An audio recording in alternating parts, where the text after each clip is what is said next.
What's up, guys? Welcome back to another episode. I am feeling better now, which is good because the foundation crew finally left. I officially have a foundation.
All right, guys, what'd y'all think of that?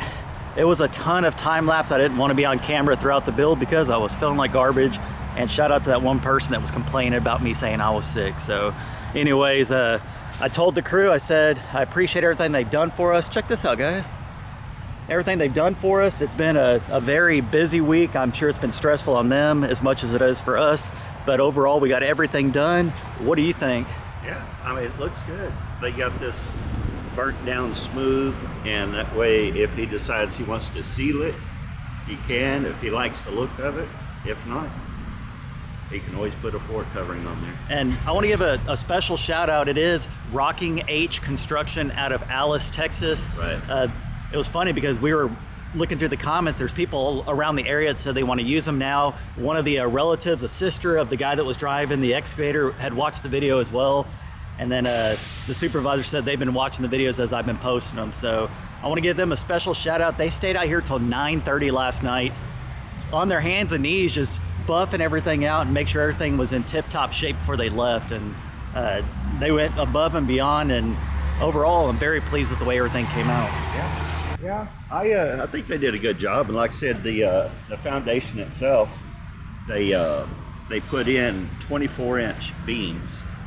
You know, normal they're 18 is what normal stuff is, but these were 24-inch beams, and there's also a beam coming across here to where Jared's wall is going to be, and part of that's going to be holding the beam up on the rafters. So anyway, that will secure that part.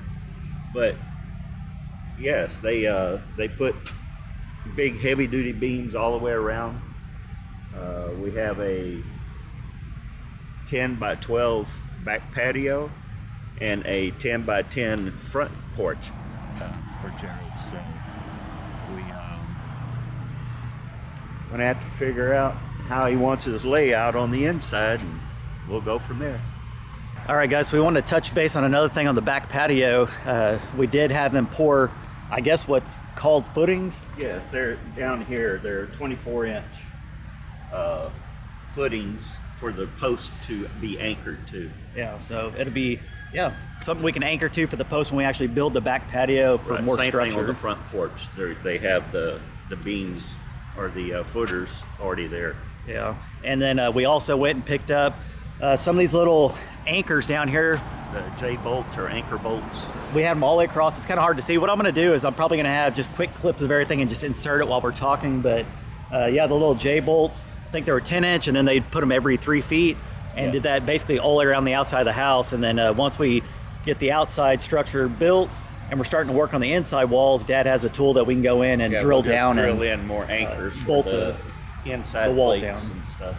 But it is a small structure, guys. I totally get it. It is 600 square foot, so it's 20 by 30. There was times when I was looking at it, I was thinking, oh man, did I go too small? Is this gonna be not enough room? But now that it's poured, surprisingly, it looks bigger in my opinion. And I know how it is building from the ground up and having the walls and stuff, how much it comes together. And I think it's really gonna make it look a lot bigger than it actually is. And overall, I'm very pleased once again. And on top of that, they did all the rough plumbing. We had to pick up the supplies. I believe the rough plumbing for the house was about close to $500 to get all that stuff done. And then they install it for us. So they got all the piping back here.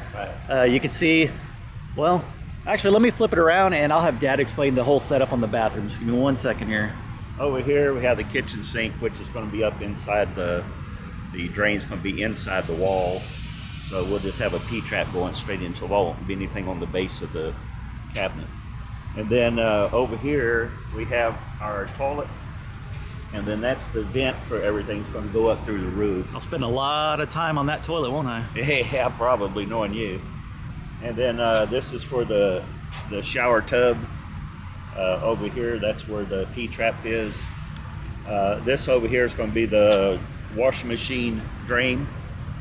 And then we'll vent out the wall for his dryer vent. But there will be a room here that's going to be his laundry room. And then over here on the inside of the bathroom is going to be where his vanity is going to be in front of the, right here. Yeah, so your vanity, the toilet in the back. And then a door over here. But from the inside of his bedroom, he'll be able to access. I feel like we're do-si-doing over here. Yeah. On the inside of the bedroom, we'll build a closet, and then it'll stop here where the laundry closet's going to be accessible from the inside of his bedroom, and his closet's going to be right here, so he can just do his laundry and hang them up right here. Then he's going to have like about a 10 by 13 bedroom somewhere in that. A window on that side, you'll have your double windows on this side, and then there'll be a wall across here. He said, I don't need a huge bedroom, and I said, okay. So a 10 by 13 is probably what it's going to end up being, which is fairly good size for what I would need. And once again, guys, this is my house. I know everybody has their opinions on how things should be laid out. I went with less square footage in my bedroom. It's a sacrifice to have more room over there in the living space. Most of the time I'm gonna spend watching TV or in the living space and in the kitchen. You only sleep in your bedroom and do the nasties, and that's about it. Where I'm standing is... My bad. Let me go from this angle. I look better from this angle, even though it's the same angle. So anyway, about right here in this area is where his wall's gonna be. Well, that beam they put through here as well. His bedroom. So there'll be the wall through here. So from here to the end, over there is approximately, well, I'd say about 17 feet. Decent sized little area. There's 16 those to 17 feet. little J bolts once again. Right.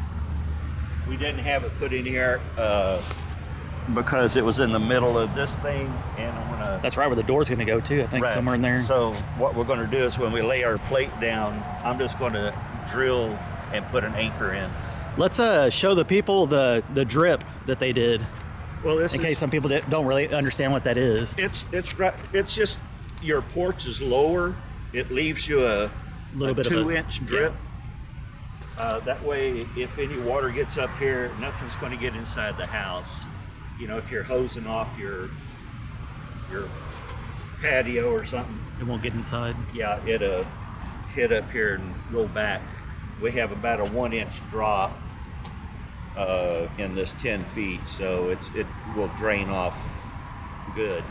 Just saying, this whole area right here, right along in here, will come down. His kitchen, I'll be probably standing on his stove somewhere in this area. And then it's going to come here and wrap around, have a window here with his sink. The kitchen sink's going to be right there, and you'll have your window right there as well. There's going to be a dishwasher right there, and then a refrigerator right here. And next to the refrigerator, you want to tell them the big thing we did decide to do over here that we weren't going to do earlier? Yeah, what we decided to do was at the end of the refrigerator, if he wants to, he can put a little tiny partition wall up to hold that. But we're going to put dual or a double doors. French doors, what do you want to call them, over here. So French doors, you got to face this way when you're talking so the people can hear you. French doors over here, where it will open up. If you open up both of them, it will be right here. It would open up. The back door will be right on the edge. Right, the door will open up right here on the edge of the porch. It's all going to be covered in with the overhang and everything out here. So it's all going to be up underneath there. And he'll be able to look out his kitchen window. The only thing he'll see is the pillar holding up the edge of the... Just the one post back there? The one post back there. When he looks out, he'll see everything from his window here. All right, and I'm sure you guys are wondering about the water, all that kind of stuff. So Dad's going to briefly touch on that real quick. Just remember, Dad, you got to face this way to the camera, or they can't hear you. They have a hard time hearing. Well, this gray pipe here is actually the electric. We're going to be underground. We have it stubbed out down below. So when we trench over there to here, the electricity come up in here and we'll have a box, internal. And then the water, same thing. We have a cold water inlet that we will be coming in right here and putting a valve in, and then goes through the slab. This right here, I'm going to tee in. It goes through the slab and up over by the toilet, where it comes out over there, and that's going to connect up the bathtub. And inside the wall, is going to connect up to the toilet and to the kitchen sink and so forth. That's going to be internal inside the wall. So was less stuff in the slab. All right, guys, so overall, that's what the layout of the house is, what all they've done to the foundation. Once again, I'm very pleased with it. I think it's gonna hold up very well down here to all the hurricanes that we do get. And once again, we have to wait at least 2 weeks before we can start building on it. Luckily for us, this next week, it's gonna be sprinkling like it is right now. So we have to go back in, keep the cement wet, make sure everything's, I guess, looking good. And then we have 2 weeks to wait, and then we can start building. So. Right, so, but the main thing is keep it moist while it's curing, is what he's saying. The cement people say, like today, he said it's perfect. That way it gets it wet and lets it cure slow. That way you won't have this many cracks. Yeah, so anyways, that's what we'll be up to in the next 2 weeks, and then we're gonna start this build. I'm about 75% over being sick, still sore, but we're gonna get over that by the time we start building. So anyways, appreciate you guys for watching. Thank Dad for doing the tractor work, and go down in the comments and thank Rocking H Construction. I know they're gonna be watching the video, guys, so go down there, tell them thank you for helping out South Texas Roots, and we will catch you on the next one. Peace. See ya.